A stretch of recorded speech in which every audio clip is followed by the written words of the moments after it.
Hi, I'm George Norrie, and welcome to our Coast to Coast AM YouTube channel. Have fun, tell your friends, and share us with everyone. You can also find us on Facebook, Twitter, Instagram, TikTok, and Coast to Coast AM's mobile app. And always remember to log on to our website at coasttocoastam.com for daily articles, the best paranormal information, and all you need to know about your favorite guests. And now you can become a Coast Insider directly through the Coast mobile app. We welcome our international listeners and even offer a free 2-week trial. So don't delay. Become an insider today. One of the great researchers of all times and an expert in exopolitics, Dr. Michael Salla, back with us. Some of his works include Exopolitics, Political Implications of the Extraterrestrial Presence. Michael, welcome back. Aloha, George. How you doing? I'm doing fine. How about yourself? What's new with you? Oh, well, a lot of projects at the moment. Just putting the finishing touches on the next volume of my Secret Space Program series, and I'm going to be focusing on the Air Force Secret Space Program. Excellent. We'll talk about that, too. Any trips coming up for you? Yeah, I'm going to be going to Contact in the Desert. So I'll see you there. Seeing you over there, and more things coming up during the year. Good for you. Good for you. Yeah, the president has announced that he wants this secret Space Corps developed. What do you think of that? Well, it's really a very important initiative. I mean, there's quite a history behind it. It was first proposed in March of 2017 by some Republican congressmen, and initially the Trump administration wasn't interested in supporting it. But then later, in March of 2018, President Trump went to San Diego Miramar Marine Air Station and announced that he thought that the creation of a Space Force would be a great idea. And so then he set about implementing the process. In June, he actually gave the go-ahead for the chairman of the Joint Chiefs of Staff to create the Space Force as a department or as a sixth branch of the military, and look at the different steps that would need to be implemented. And so the process has begun. And ultimately, the question we all face is, what is it? What's it for? What's really the goal behind Space Force? Is it really just having a bunch of satellites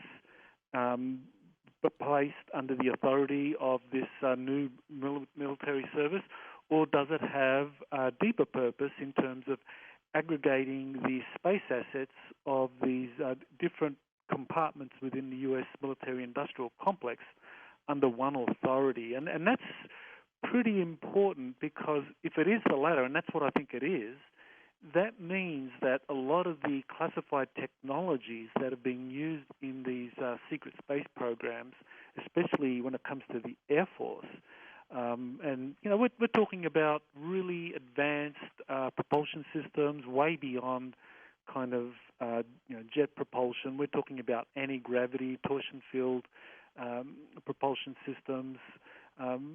These are the kinds of technologies that the Air Force has secretly developed, and they have different kinds of craft, different shaped craft. And so all of these are out there, and then you have the different corporations that have their own compartmentalized projects where they're building the different types of spacecraft for the Air Force and any other customers. So, it's a kind of wild jungle out there, which is really compartmentalized and decentralized. And with Space Force, this is, I believe, the Trump administration's effort to centralize all of that out there and pave the way for disclosure. How long do you think the secret space program could be going on already? Well, I think that it really began in the 1940s during the Second World War. I mean, there have been a number of well-publicized crash retrieval operations during World War II. There was the Cape Girardeau crash in 1941. There was the Los Angeles UFO air raid incident, where there were two flying saucers that were retrieved. Then you have Roswell and so forth. So, there has been, since the 1940s, a compartmentalized program set up to look exclusively at these flying saucer technologies and to reverse engineer them for the Air Force. And the Navy had its own program going. And I think, for those that really question whether or not this could have happened, there are people that have reported going to some of these Air Force air shows where they have gone to some of the more restricted areas. I mean, one really good example was in 1988, where a patent designer by the name of Brad Sorensen was taken to Edwards Air Force Base, and he saw not one but three different types or different size flying saucers that the Air Force was showing off to people that were cleared to know about this. And so these were three flying saucers that in 1988 were operational. And there have been other stories. I mean, we know Ben Rich, for example, in 1983 began ending lectures saying that that Lockheed Skunk Works has been given the contract to take ET home. He presented it as a joke, but he was pretty serious about these kinds of classified technologies being in existence and having been developed.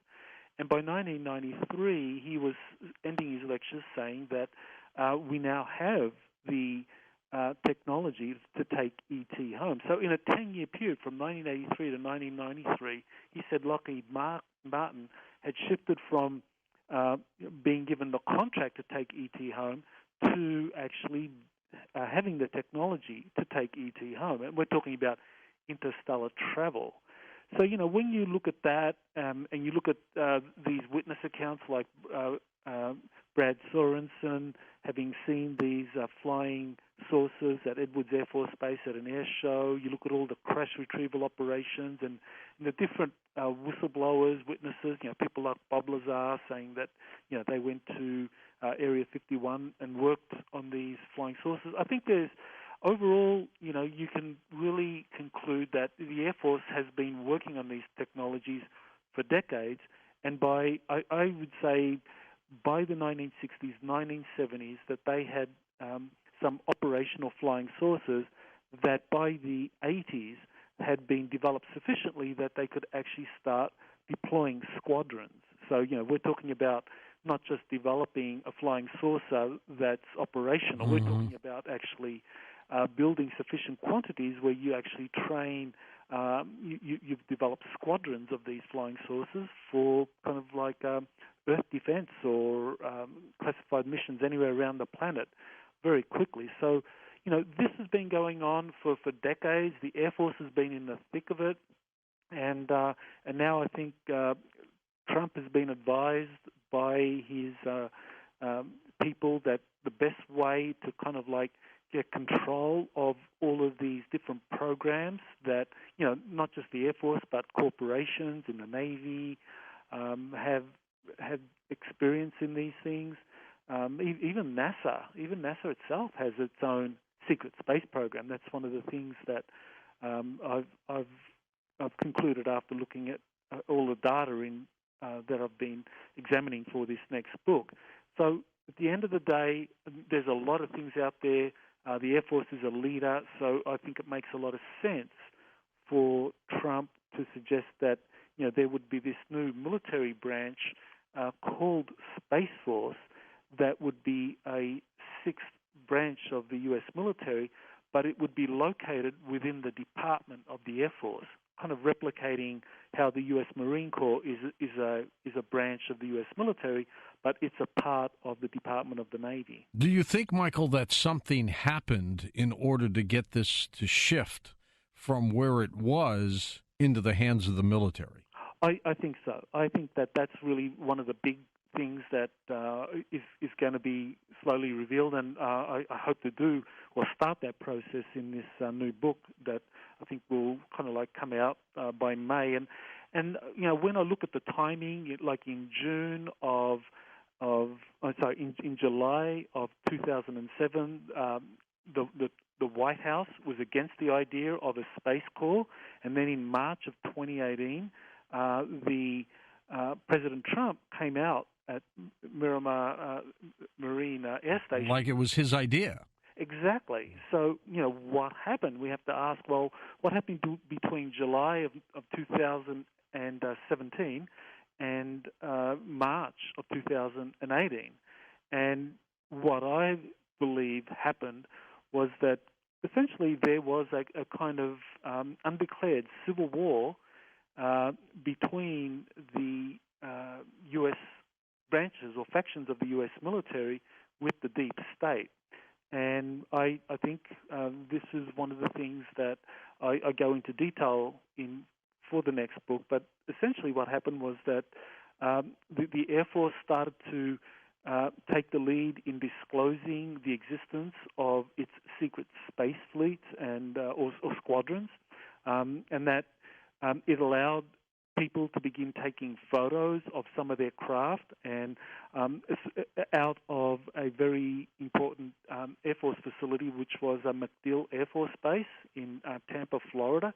That began happening in early 2017.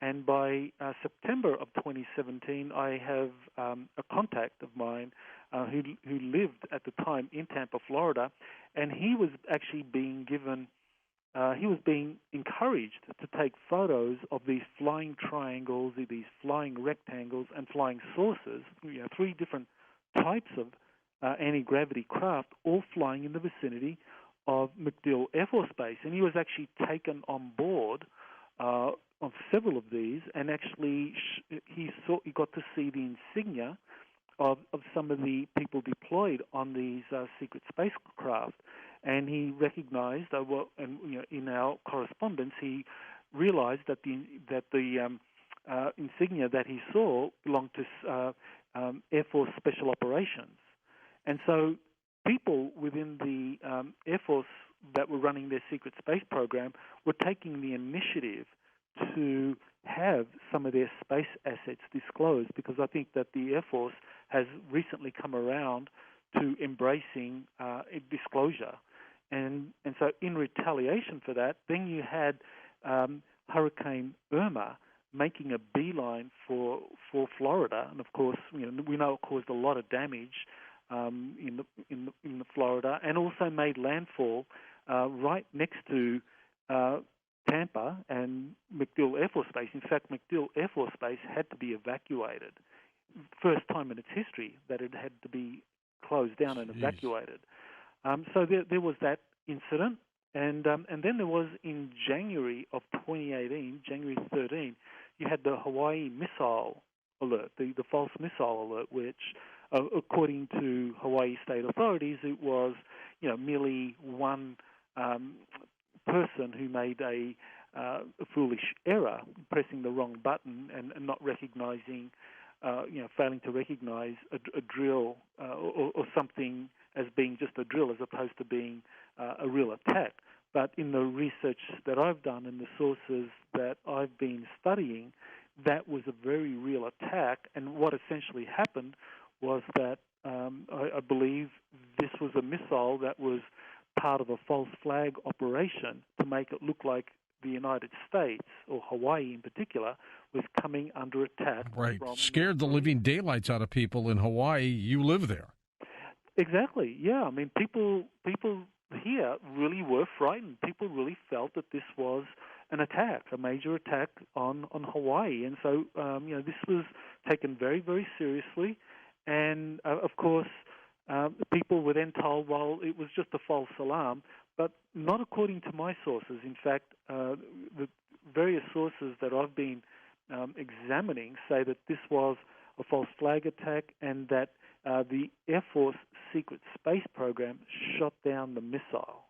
And so that was a very important step in terms of the Air Force really joining or really taking a lead role in making sure these kinds of false flag attacks that are typically attributed to the deep state aren't going to be happening, at least in the United States.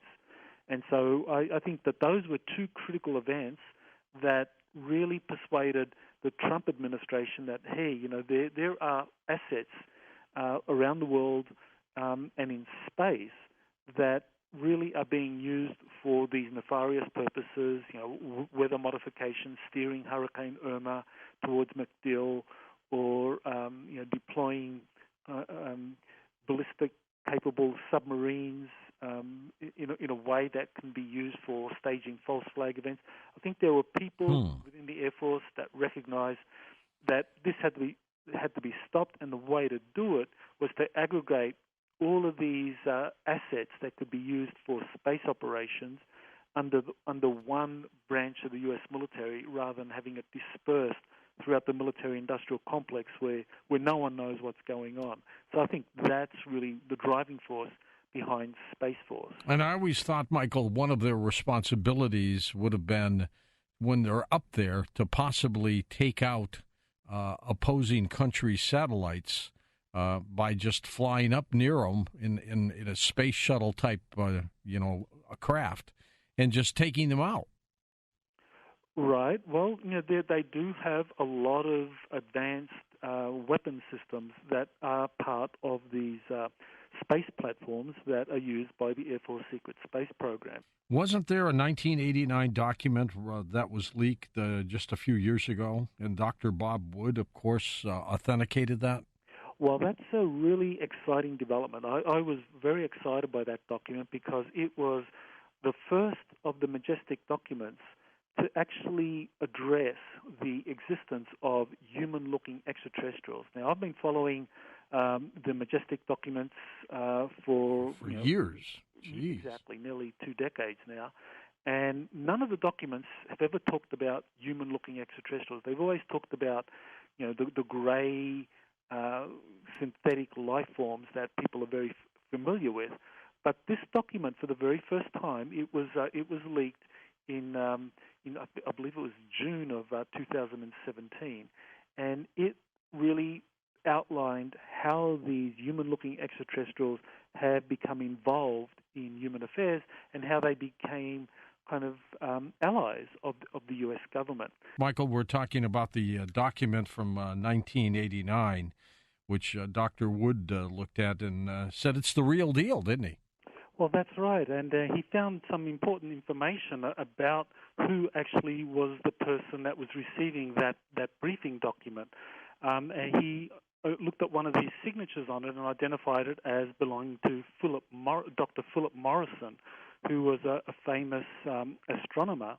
And what was interesting about him was that he was a close associate of Dr. Carl Sagan, who many people believe, and I would be among them, was actually part of the Majestic 12 group, that Dr. Sagan actually was the replacement for Dr. Robert Menzel, who was one of the founding members of the Majestic 12 group. And so, there's a kind of a backstory to that.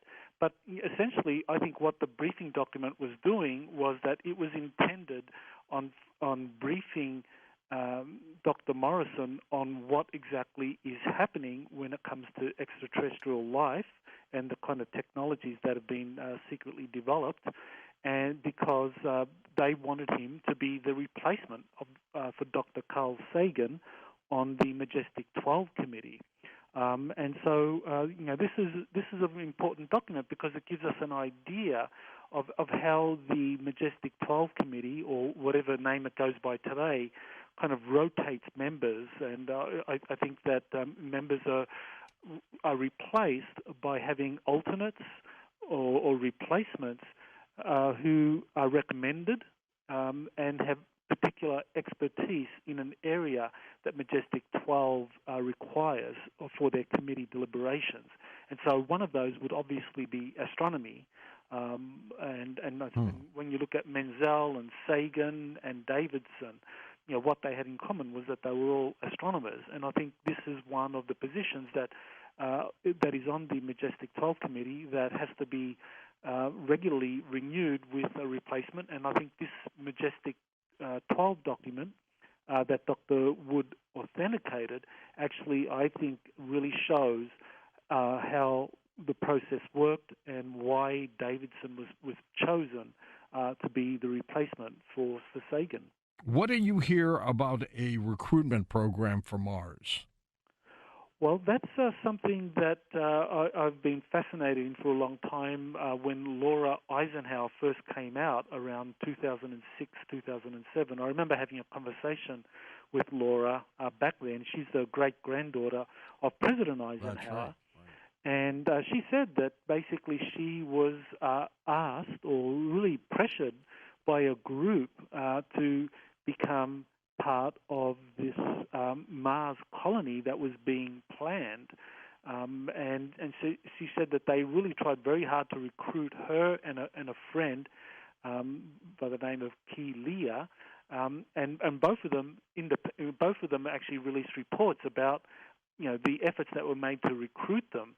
And what happened was that Laura identified that the key individual behind it, running this Mars recruitment program, was Dr. Hal Puthoff and his Earth Tech International, which is based in Austin, Texas. That they were involved in this effort because they are pioneers in studying exotic technologies. And when you go to their website, you see how they really are doing studies in a lot of these really kind of exotic propulsion systems like wormholes and warp drives. So they're kind of like leaders in this kind of out-of-the-box thinking.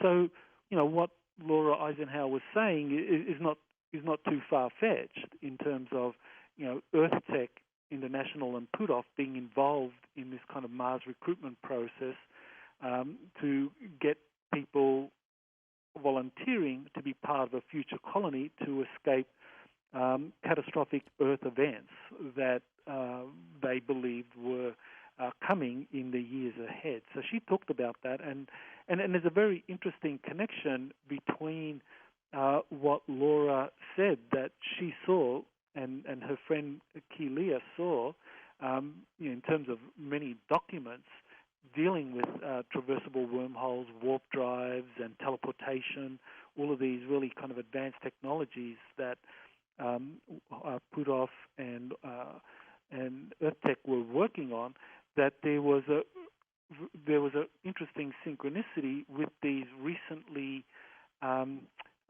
leaked Defense Intelligence Agency reference documents.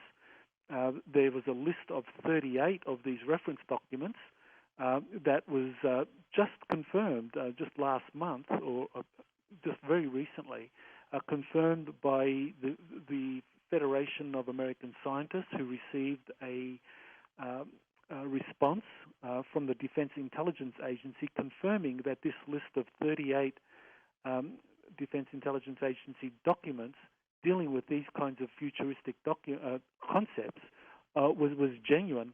And so far, we know that three of these reference documents have been leaked to the public, and all three have scientists from EarthTech, that's run by Hal Puthoff, actually being either the lead author or the second author on those documents. So, this is concrete evidence that EarthTech was involved with these kinds of concepts. And Laura Eisenhower says that back in 2006 and 7, that she saw a lot of these documents that EarthTech had been developing for this Mars colony. That's tremendous work. It really is. Now, you've also been looking at solar micronovas. Those are pretty dangerous, aren't they? Oh, wow. They are really an important thing to start looking at. I was really intrigued by this series that Ben Davidson from Space Weather News started to put out. He calls it the Earth Catastrophe Series. And as I looked at the documentation, I realized that there is really a lot of scientific data out there on these micronova, that this is a cyclic event that has happened repeatedly in Earth history. We're going back even millions of years, that in the ice core samples that different scientists have examined, that they've been able to identify the effects of these micronova, which is kind of like a solar flash. We're talking about something that's much bigger than your kind of the solar flares that most people are familiar with. That, for example, I think a few years ago there was a kind of X class 6 solar flare. We lucked out there, didn't we? Yeah, that hit the Earth and had an effect, and Quebec was the Quebec power system was affected.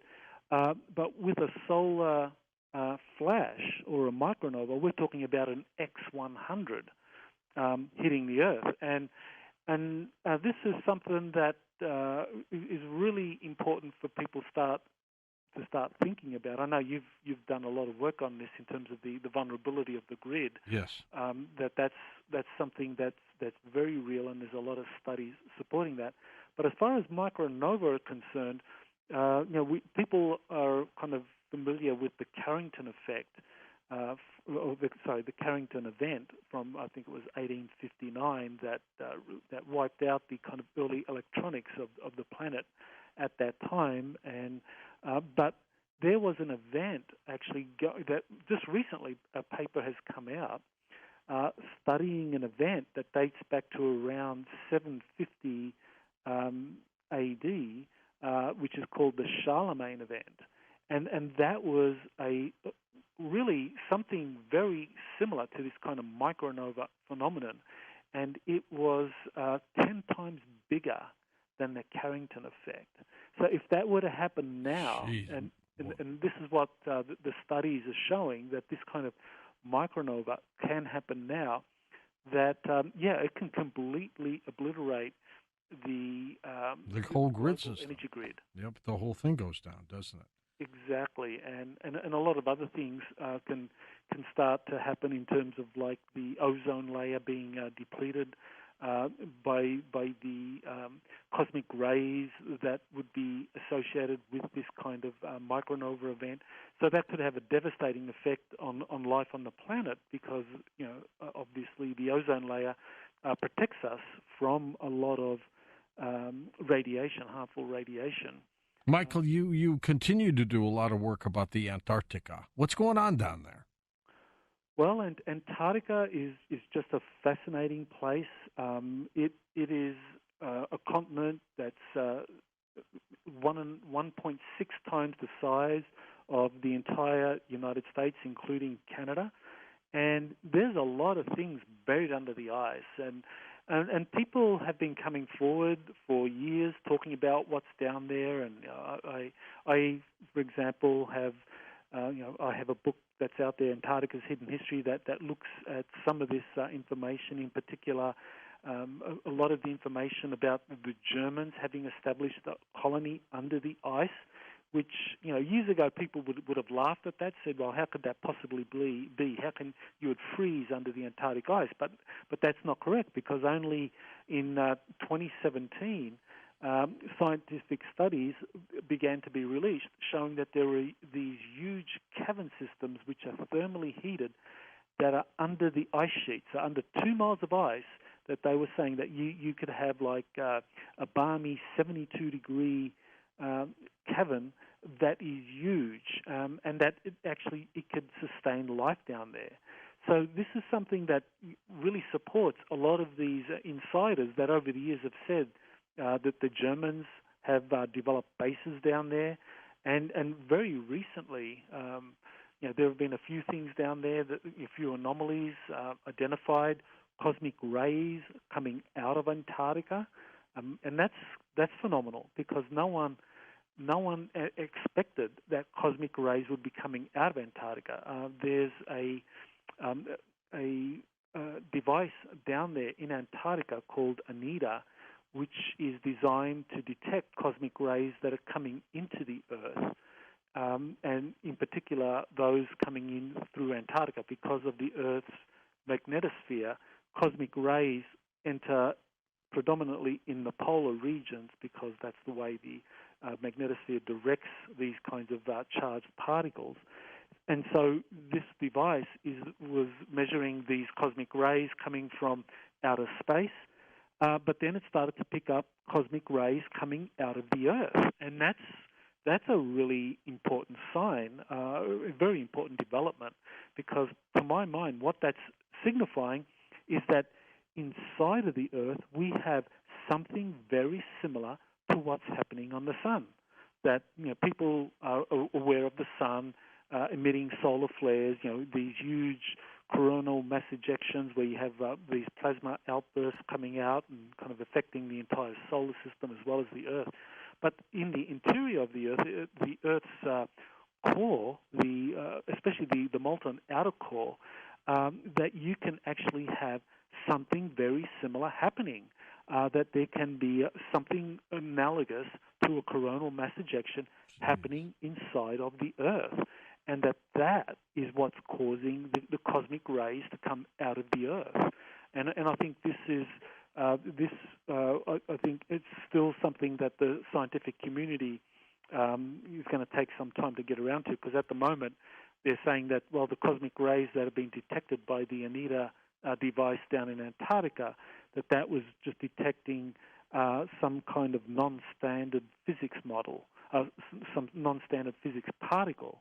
But I think really what's happening is that the Earth's interior is generating cosmic rays that are coming out, and that this is what is being picked up by ANITA. So, and that kind of raises a whole lot of questions about how cosmic rays are related to pole shifts, and whether or not we are experiencing not only a magnetic pole shift, but also going to witness a geophysical pole shift, which people have been talking about for decades. But I think as we look at the data and some classified or declassified documents that have just recently come out, then we have to look at the possibility that we could very soon experience not just a magnetic, but also a geophysical pole shift.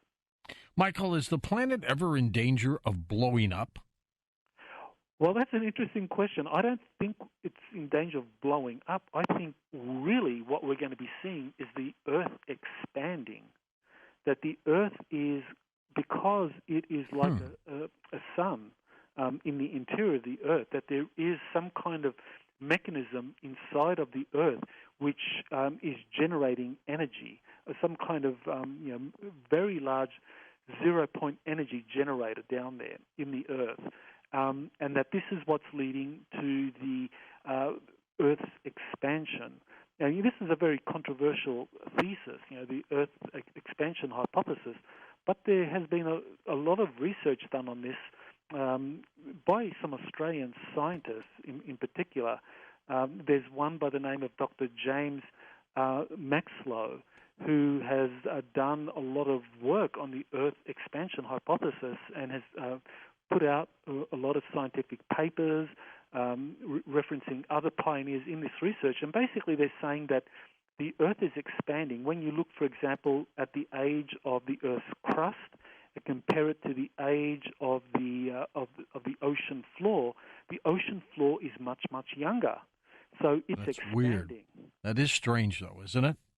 It is strange. It is. But this is again, because so much science has been kind of like occulted, using Jim Marrs' terminology, that so much scientific theory has been kind of like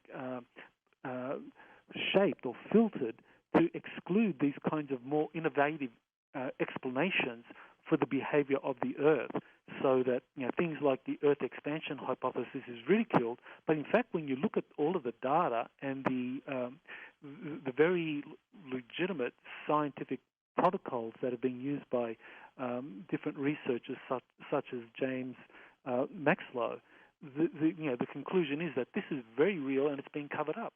The Coast mobile app is now available for download on iPhones and Android devices. You can become an insider directly through this app. This is a great option for our international listeners, and new users will also receive a free 2-week trial. And welcome back to Coast.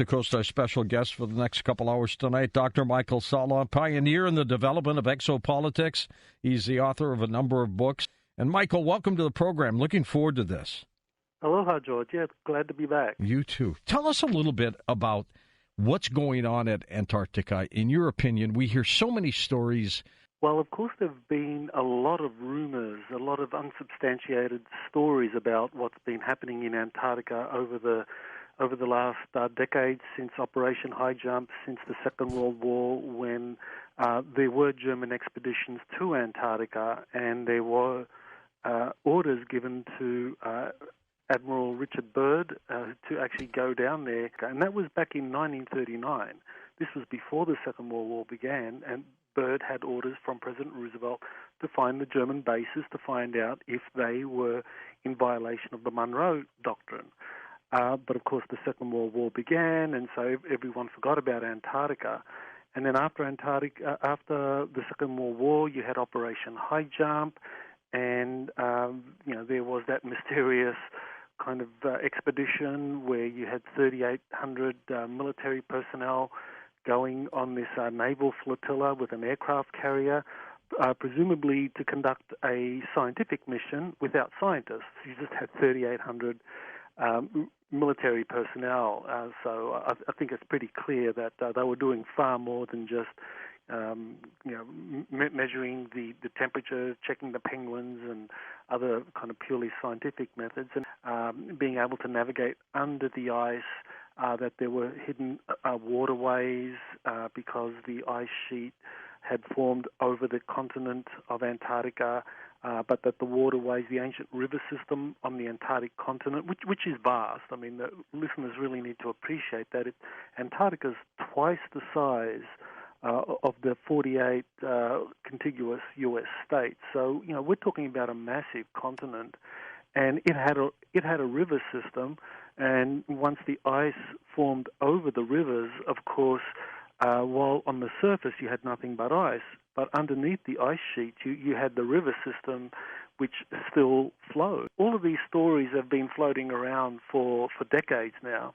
But what happened that's really shifted things and got me interested in this in terms of a new book project were these scientific studies in 2017 that started coming out, basically confirming that there was an ancient cavern system under Antarctica, and also other studies showing that there was this kind of underwater, under ice river system down there. But the ones that really got my attention was a study by these Australian scientists that came out in September of 2017. And what they found were huge caverns that were thermally heated from the volcanoes. And the main volcano they were studying... almost like slow burners, just burning a little bit, huh? Simmering. That's right, yeah. So these volcanoes are just kind of like generating a lot of heat, and that heat dissipates under the ice cap, forming these huge cavern systems.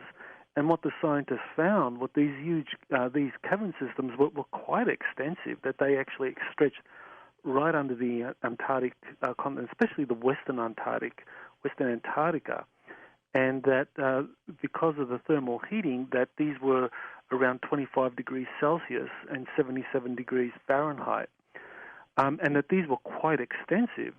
So immediately there, what you have is the possibility that there could well have been bases established under the ice in these thermally heated cavern systems that were accessible from the waterways that extended all the way out to the ocean.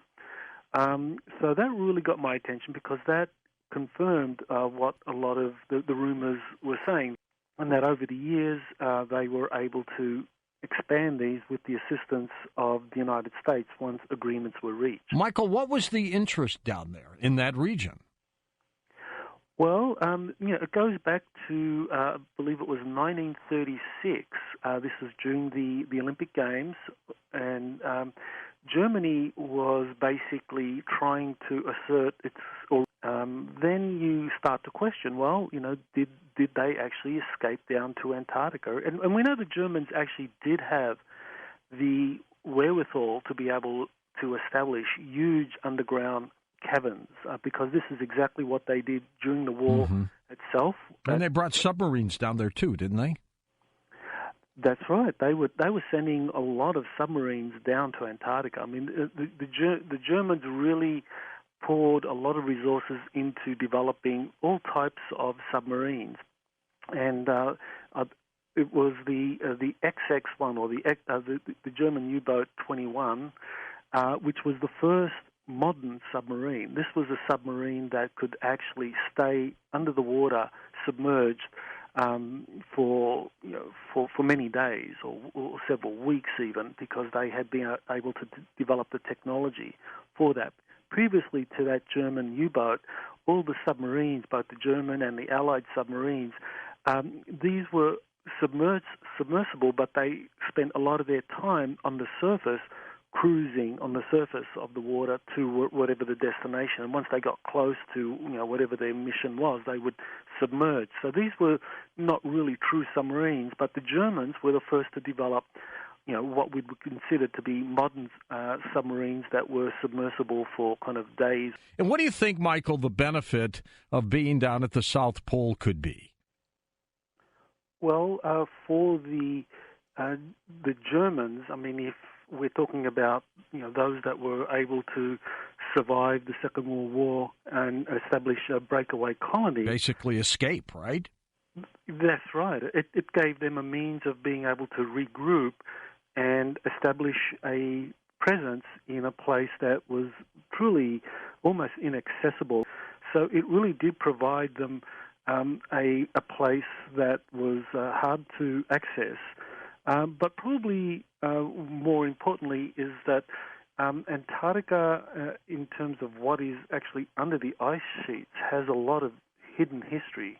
This is one of the things that the Germans were able to become pioneers in, and that is finding some of these ancient artifacts that Antarctica was not a land covered in ice for millions of years as the scientific mainstream assert, but in fact Antarctica was at one point, and we could probably go to the pre-flood era, that Antarctica was actually free of the ice, and that would substantiate what the Peri Reis map and the Orontius Phineas maps are telling us, because these were maps that were accessed in ancient times by navigators, and it shows that Antarctica was a place that was known to the ancients and that it was navigable. And so this is something that I think helps substantiate that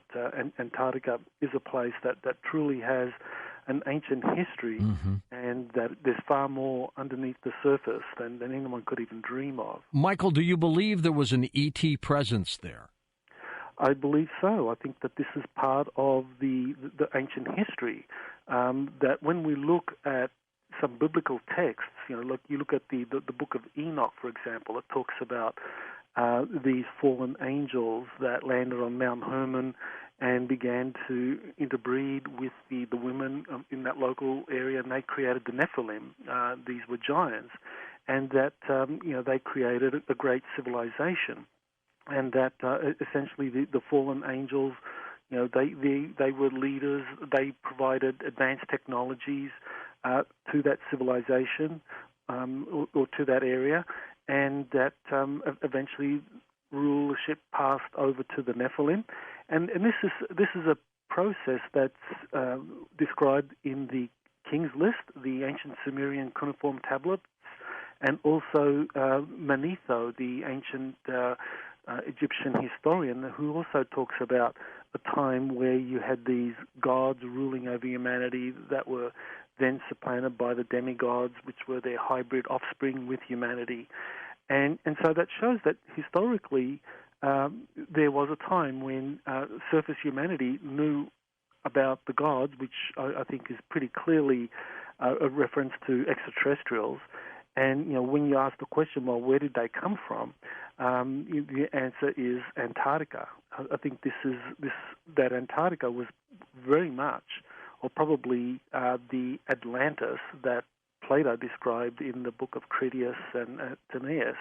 And so Antarctica was where the extraterrestrials landed, and from there they established their colonies all around the world, including the ancient area of Palestine. That's where they established the Nephilim.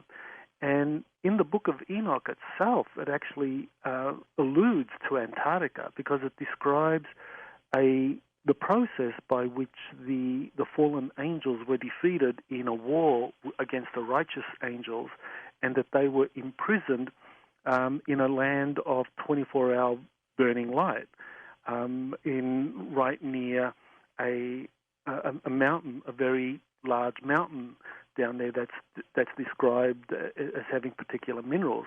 Well, when you look at Antarctica, there's a mountain range which actually does actually have a very strong similarity to what the Book of Enoch describes, and that is the Sentinel Mountains, and in particular Mount Vinson, which is the tallest mountain in Antarctica, and it has 6 mountains around it, 3 on either side, that pretty much kind of is consistent with what the Book of Enoch describes. And I'm not the first to have said this. I mean, this is something that an Israeli biblical scholar, Stephen Ben Nun, has actually proposed. And I think when you look at the evidence that he has in terms of maps and so forth, it becomes very, very possible. And so here you have ancient historical texts referring to the fallen angels, who were quite clearly, I believe, extraterrestrials, losing a war against another group of angels who I believe were another group of extraterrestrials, losing this war and then being imprisoned in an icy continent of 24-hour light. Well, that corresponds with Antarctica during the summer season, at least. Michael, the late professor and author Charles Hapgood had a theory of what he called a rapid and severe pole shift with catastrophic results. Tell me a little bit about his work. And he was very controversial. A lot of scientists did not agree with him, but tell me your thoughts. Right. Well, he wrote The Earth's Shifting Crust, I believe it was 1956, and it was very controversial, but he was a very thorough scholar, and he was able to kind of develop his conclusions based on the available scientific data at the time. And he was no dummy. I mean, he was someone that was really considered very seriously by some of the leading scientists at the time, including Albert Einstein, who wrote the foreword to his book, The Earth's Shifting Crust. And Einstein actually described, summarized the process that Hapgood was describing, whereby because of the movement of ice, the accumulation of ice in Antarctica, that with the Earth's rotation and the centripetal forces that are exerted by the growing ice cap down there, that this could affect the Earth's axis of rotation, and that eventually you could actually have a pole shift. And I think this is really critical, what Charles Hapgood described, because he really understood that Antarctica, both poles, but Antarctica in particular, because the North Pole, there's no continent up there. There's only kind of ice waterways, and so it's much easier for the ice to kind of melt or accumulate, but not dramatically. Not like in Antarctica, where you actually have a vast continent, and so you can actually have the ice sheets accumulate over the years to become incredibly heavy, and so this can affect the Earth's axis of rotation. And according to Einstein and of course Charles Hapgood, this is the mechanism driving the pole shifts over untold millennia. And so that kind of brings us to the modern day, because now we look at a process that is occurring kind of like right in front of our very eyes, which is the melting of the ice caps in Antarctica, and in particular, it's Western Antarctica, which is where there is the most noticeable melting of the ice caps. And of course, many scientists attribute this to global warming, carbon dioxide leading to the oceans heating up and therefore melting the ice around the coastal regions. And if that was the case, then really you would have a kind of uniform kind of shifting in the temperatures over Antarctica. But what scientists have been able to find is that Western Antarctica seems to be most severely hit, or is the one that is heating up the most. So only half of Antarctica is really heating up quickly, and there are studies that show the temperature variation over the years, and you can see on one of the maps that I have in the new book that it's really Western Antarctica that is heating up much more quickly than Eastern Antarctica. And so, we have to ask ourselves, well, why is that? Why did some dignitaries and politicos, including then Secretary of State John Kerry, head for Antarctica? What were they looking for? And that happened about a year or so ago. That's right, yes. That happened in 2016, that there were a number of dignitaries, Buzz Aldrin, John Kerry, the Russian Orthodox Patriarch, Australia's Governor-General went down there as well. And so they were down there, ostensibly to kind of look at the penguins. That's the kind of cover story right. all of them give. But it's like, well, what could possibly be happening? I think what's been happening is that because Antarctica has been experiencing this dramatic heating up, that there are parts of Antarctica which are now being exposed that have been under the ice for many thousands of years. And they're finding things. They're finding artifacts. They're finding bodies. They're finding even cities. They're finding spacecraft down there. And as they have been finding these things, then they have been covertly excavating them, sending teams of scientists down there to kind of record it all. And I think these dignitaries went down there because they were given access to some of the things that were being discovered. And so, well, why is this happening now? Why is Antarctica melting? And I think this is where we really need to kind of look at, the real explanation that's driving the melting of the ice caps in Antarctica, which is these large number of volcanoes that have been discovered. And the volcanoes are concentrated in Western Antarctica. And this is why Western Antarctica is heating up so quickly. Last year, again, this is one of the new scientific studies that have just come forward. It was a team from the University of Edinburgh, and they discovered 91 new volcanoes. That was they announced that last year in 2017. Previously, over the decades before, they discovered around 47 volcanoes. Well, now they found 91. Geez, again, double.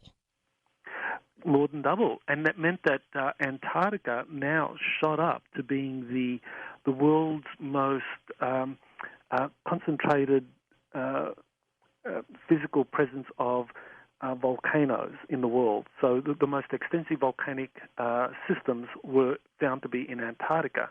And so this is where you have the dynamic where Charles Hapgood's theory kind of comes into place. As the volcanoes start to become active, the ice starts to melt. And as the ice melts, the 2-mile ice sheet over the volcanoes, which have been suppressing them for millennia from activity, they start to lose weight. And as they lose weight, the volcanoes are now able to become more active because that force keeping the magma kind of well inside the volcano can now the magma can come forward and melt more of the ice, and so the process is accelerating. And this is why the Western Antarctica is heating up, and this is where we have to very seriously start thinking about, well, could a pole shift happen in 10, 20, 50 years? Maybe. What is the significance, Michael, of Lake Vostok? Well, Lake Vostok is it's about 250 miles long. It's this huge lake buried under 2 miles of ice, right next to what used to be the magnetic South Pole. And when they first discovered Lake Vostok through radar mapping around 1989, 1990, at first they thought that this would be a great place to be able to test robotic probes that NASA would then send on to Europa to drill under the ice there and explore for life. Now, Jupiter's moon, right? Exactly. Yeah. And so what happened next was that then they did more overflights of Lake Vostok, and their scientific measurements showed that there was this enormous magnetic anomaly at one end of Lake Vostok, around 50 miles in diameter. And the magnetic anomaly was consistent with a place, an area that had a lot of particular types of metals and alloys. So this was very suggestive of a city down there in Antarctica. And so immediately after the magnetic anomaly was discovered, NASA changed the story. It now said that it was not environmentally responsible to send robotic probes down to Lake Vostok, that this would have to wait. But what really was going on was that they were then beginning the covert drilling of the ice over Lake Vostok to find out what was buried down there, because I think what they found was actually a city. And this a city? An actual city? A city, yes.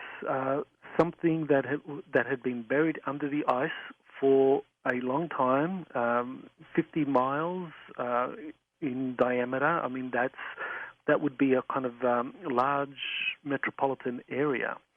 And this was something that, I'm definitely not the first to suggest this. How elaborate was the city, Michael, or was it like an ancient city? Well, we really don't know, other than that the scientific data that was that was acquired about this magnetic anomaly was consistent with something with a lot of metal. And Michael Barra and Richard Hoagland, back then, they were the first ones to suggest that this was a city. So I want to give credit to them. But then what really was significant was that in the year 2000, Raytheon got the contract to oversee the Antarctic projects from the National Science Foundation, and they started to send teams of operatives down through the ice, down to find out what was down near the anomaly, and many of these operatives started to get very, very sick. And so, this is suggestive of some kind of advanced technology down there, probably some kind of torsion field technology, which influences space-time, that could create this kind of sickness in these covert operatives. The Coast mobile app is now available for download on iPhones and Android devices. You can become an insider directly through this app. This is a great option for our international listeners, and new users will also receive a free 2-week trial. Michael, now, as we start to put all of this together, I think it's an important thing to talk about and start to mention that all of the testimony through the Navy and what they were designing and allegedly is now actually flying. It does. It aligns very well, because William Tompkins, he was involved in the R&D side of the secret space programs, whereas Corey Goode and others were involved in the operational side of the Solar Warden and the other space programs. Tompkins was involved since his assignments with the Navy and through the various aerospace companies. He was involved in the designing and in the development of the architectural blueprints for building these spacecraft, these battle fleets. and then the final operational development of them was which led to them being launched. The first two space battle fleets were launched in 1984, according to Tompkins, and that coincided with Tompkins working for General Dynamics from 1981 to 84. So Tompkins' career has moved through various aerospace companies, and he has documentation substantiating the work he did with these companies, and also substantiating his claims about the development of these Navy space battle fleets. And this is really one of the critical things here, is that it was really took all those years. We're talking like 3 decades from the time Tompkins says that he developed the initial designs for these Navy ships in the 1950s. It took 30 years for them to be actually developed and then eventually built. And it was in 84. He says that there were 8 space battle groups that were built for the Navy. They launched the first 2 in 1984, and then another 6 launched throughout the 80s. And that these battle fleets have been in operation ever since. I'm looking at, over at your website, I'm looking at the Naval Spacecraft Carrier, Douglas Aircraft Advanced Design, 1954. Can you describe that? And the way that it looks when you hear about, well, I'll let you describe it, because the witness and photographs and films over the years of cigar-shaped craft, this is exactly what this resembles here. Can you describe this craft, and how big is it? Sure. Well, that's one of the 2-kilometer-long craft. That's the space carrier, which is basically the core of the space battle group. Tompkins said that the way in which it operated was that the Navy would basically receive these unsolicited proposals for these different spacecraft. Tompkins basically said that the way he operated was that, rather than the Navy coming to him and telling him, we want you to build this type of design this type of ship and that type of ship, he said that basically he was given the parameters for the mission parameters. He said that was the way in which he designed ships for the Navy. The Navy said, okay, well, our goal is to basically form a concentric protective grid around the solar system and the neighboring 12 solar systems around us. And so, based on that, Tompkins then went ahead and developed designs for a space Navy battle group that would fulfill the function of basically creating a concentric set of, groups surrounding our solar system in 12 strategic locations. And so once he came up with these designs, then the Navy looked at them and then gave the approval, and funding was there, and then it went to the next level of the kind of architectural plans being put together. And one of the things that Tompkins showed me, and also I should mention Dr. Robert Wood, who really is a key person in bringing out Tompkins' testimony. Robert Wood has been working with Bill Tompkins since 2009 and was the editor for his book, Selected by Extraterrestrials. And the interesting thing about Dr. Wood is that he worked for 43 years at McDonnell Douglas, and he worked at the same time as Bill Tompkins at the forerunner to McDonnell Douglas, which obviously was a merger. Before then, it was just known as Douglas Aircraft Corporation. And Wood worked at Douglas, and actually the boss of Dr. Wood was working under the 2 people that Tompkins was directly working with, and these were, as I mentioned earlier, a Dr. Klemperer and an Elmer Wheaton. Both of them were involved in research in anti-gravity, and Dr. Wood worked under them in terms of his boss being under these two people. So Wood was able to confirm that, in fact, Tompkins did actually work at Douglas under these people that we know now from the documentation actually were working on anti-gravity. So yes, Dr. Wood is a very important part of Bill Tompkins' testimony, just because he also worked at Douglas and has been very interested in the UFO phenomenon ever since. So this design that I'm looking at here, the 1954 Douglas aircraft advanced design, it specifically calls this part of a battle fleet. So this craft here, which is quite large, this was armed? That's this. There were two designs here. One was the elliptical shaped or the cigar shaped space carrier. Right. The primary function was to carry the anti-gravity scout craft, if you like, and then the space cruiser, which had all the advanced weapons that the Navy was aware of at the time and was building at the time.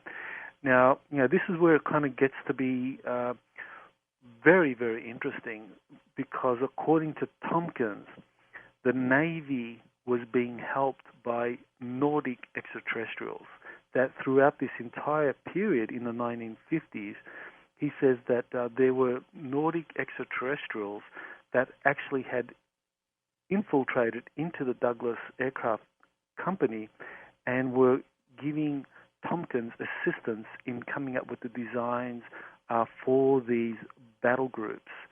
And basically they were doing this because they wanted the United States to develop its own space program to be a counterweight to the program that had been developed in conjunction between the Nazis and the reptilian extraterrestrials. Because basically it's like in the kind of galactic politics, the reptilians and the Nordic extraterrestrials typically on the other competing sides in various galactic conflicts, and the Earth was drawn into this, and so throughout the Second World War, while the Nazis were being overtly helped by reptilians, the Allied forces were being covertly helped by these Nordic extraterrestrials, and that continued throughout Tompkins' time at Douglas Aircraft, and he kind of discusses that in great detail in his book Selected by Extraterrestrials. Well, and he's got kind of two different problems on his hands. Number one, he has got documents, and number two, he's got the rest of it by memory, because that was his job in 1942 to 1945, was to remember these things. Why hasn't he been silenced, or is he part of the disclosure that the government is trying to impose? Well, this is very interesting, because he says that what happened was that in 2001, he approached a Navy admiral who was the executive director of a group called the Navy League, right, international organization, and the Admiral Hugh Webster, he looked at what Tompkins had written. Tompkins at the time had written about a third of his book, and basically told Tompkins, yes, go ahead and tell your story, reveal everything that happened to you. So he didn't try to shut down Tompkins at all. It was like Tompkins was given the go-ahead to reveal everything. And ever since that time, Tompkins has continued to have the support of the Navy.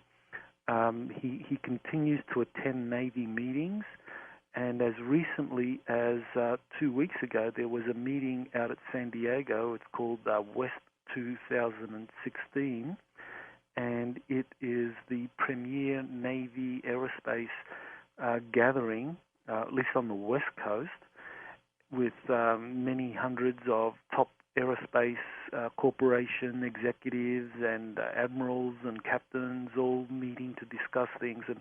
And Tompkins says that these meetings are often used to try to help the secret space programs learn about the latest R&D and how that's going to be integrated into their space battle groups. And so this is something that Tompkins still has his security clearance. He's still given access to some of the high-level meetings, dealing with these space programs. And Tompkins has agreed with me when I've asked him, well, does this mean that you're part of a U.S. Navy sanctioned disclosure initiative? He said yes. Well, and that's my point. Here he's attending these meetings. He still has his secret clearance that he needs to attend these meetings with. His book, which is titled Selected by Extraterrestrials, they are aware of this. So that says a lot about Tompkins himself, about his background and how he can be trusted about what he is saying, because they are letting the book publish and they haven't revoked his credentials. That's a very good point there, Jimmy. That's very critical for anyone that's involved in anything to do with government. If you do something that the government doesn't like, that's the first thing they pull is your security clearance, because then that means the end of your career. But in fact, Tompkins, as I said, up until 2 weeks ago, that West 2016 conference, Tompkins attended. So that means that he is genuinely doing what he's doing with the full approval of people in the Navy that understand and have been kind of read into these top secret programs. What have you done to explore the possibility that maybe everything that he is disclosing is 100% disinformation, and that he is a tool and that they are using him for this? Well, that's always something you need to consider. But the thing is, straight off the bat, just the involvement of Dr. Robert Wood, right, who did work at Douglas. So, Dr. Wood vetted Tompkins very closely, because Dr. Wood is really the premier document specialist, especially when it comes to these covert programs. Many people are aware of the Majestic documents, which Dr. Wood has vetted along with his son Ryan. And Dr. Wood basically vetted Tompkins very rigorously. And, the guy worked for McDonnell Douglas for 43 years. And, he has a PhD, and he was kind of a top-notch scientist. So he knew the kind of questions that needed to be asked to vet him. And at the end, Dr. Wood was so impressed with Tompkins' replies and knowledge of what was going on that he said, well, I'm going to help you get your information out. It's just so good. It's so important. And so he said that he took up the job of being the editor of Tompkins' book. Now, so I'm very confident that Tompkins' information is very genuine and is not part of some kind of disinformation program. Operation High Jump has been one of the most discussed subjects in our circles, except there's just not a lot of information out there. We have a couple of newspaper releases that are, decades old now. You've got a couple of quotes purported to have come from Admiral Byrd. Are we on the brink of some major disclosure coming from Tompkins about actually what did occur down in Antarctica? Well, what Tompkins has revealed of Antarctica is based on what he has heard from other sources. That is not something he was directly involved in at the time. This was kind of in between the time when he was working for Navy intelligence and when he began working with different aerospace companies in the 1948. 47, 48 was when he started working with Lockheed and Northrop, and then eventually moved on to Douglas. So he heard about the Operation High Jump during his time at Douglas, but it's not information that he directly experienced. So I don't think he's going to be the key to Operation High Jump being revealed. I think he's the key to, one, that the U.S. Navy had received all of this information about anti-gravity technologies. And the thing here, I think it's very important, is that those debriefings that Tompkins heard over that 4-year period, and he said that he personally delivered these packages to different aerospace companies on over 1,000 times in that 4-year period, that these debriefings eventually were taken up into the space programs as a database of information about what had happened during the kind of during that era, and it corresponds very much with what Corey Good says that he accessed on the smart glass pads from 1987 to 2007. So I think that those smart glass pad briefing documents were based on what Tompkins had earlier seen or heard when Corey Good and William Tompkins, they give us information that helps put together all of the pieces in the puzzle. And I can say, right now, honestly, that I feel as though I'm getting a much better overall understanding on this complex issue. But to really grasp it in its fullest, I think we need to have some kind of, full disclosure. All the information needs to come out. Because, one of the things that I think is very clear from what Tompkins and Good and others have said is that we are a galactic culture. There's no doubt about it, that we have reached that level of technological sophistication, but the problem is that it's only a select percentage of humanity, a very small percentage of humanity, that have been read into these programs, that have been given the opportunity to train, to be recruited into these programs, to kind of like interact with different extraterrestrial species, and to learn from this vast possibility of us being related genetically with all of these different races. And so, yes, we are a galactic civilization, and I think that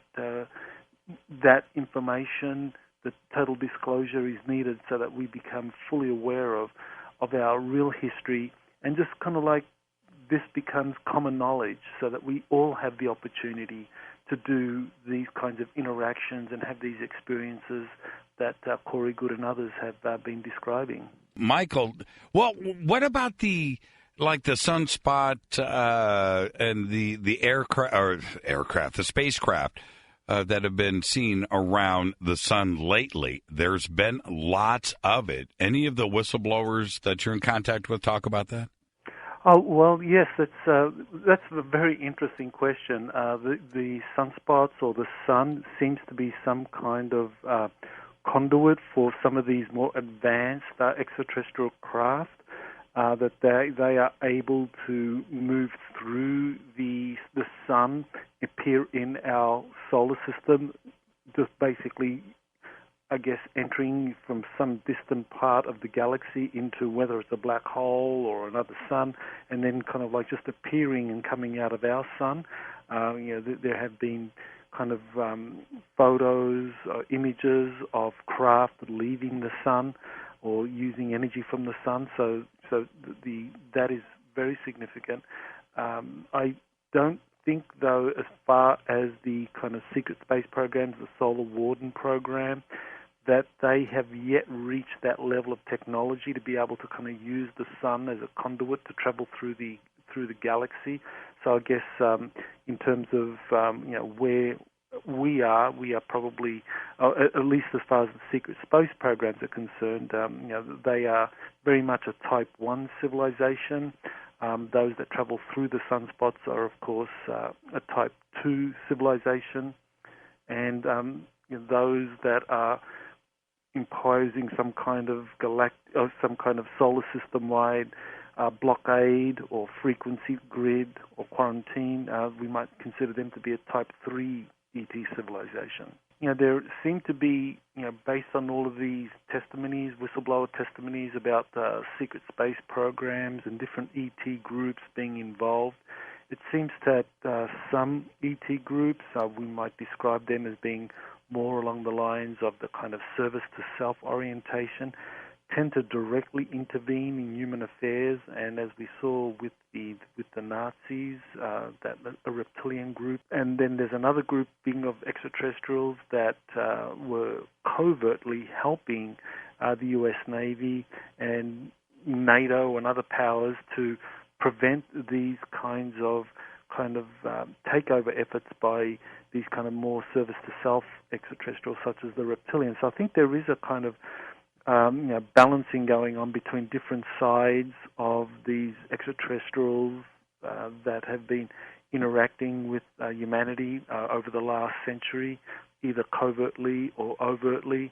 And so yes, in a way we are very much part of a galactic-wide conflict that has not been resolved. And we on the Earth, when we do finally have some kind of full disclosure, we're going to learn that the galaxy is as messed up as our planet is.